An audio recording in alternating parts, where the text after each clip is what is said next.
उस इतिहास को, उस जमाने में अगर आप कल्पना करेंगे तो आपकी रूहें कांप जाएंगी।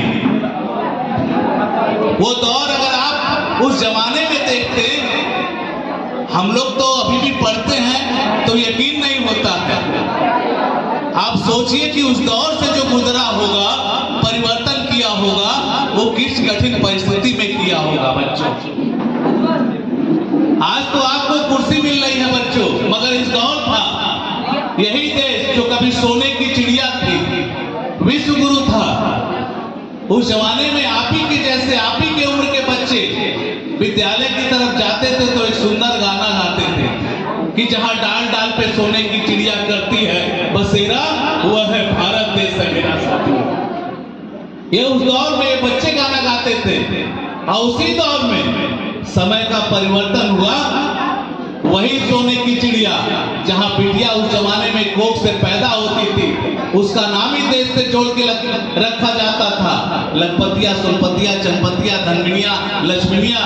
अपनी नानी, अपनी दादी का नाम पूछिएगा तो ये नामकरण उस जमाने में लिया जाता था, उस दौर में रखा जाता था।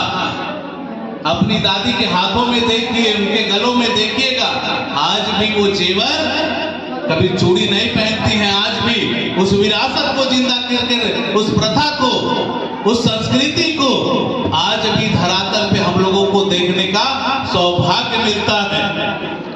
हमें उस बीते हुए कल को जानने की, समझने की और उसको जागरूक करने की जरूरत है।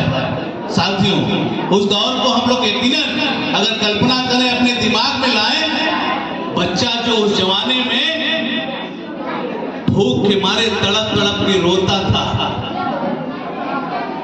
माँ बाप, कुछ ऐसी परिस्थितियां होती थी, एक ऐसी प्रथाएं होती थी, बच्चा खुले आसमान के तहत चल नहीं पाता था। माँ बाप उस जमाने में खुले आसमान के तहत पढ़ने की बातें छोड़ो, आप उस जमाने में दिन में निकल नहीं सकते थे।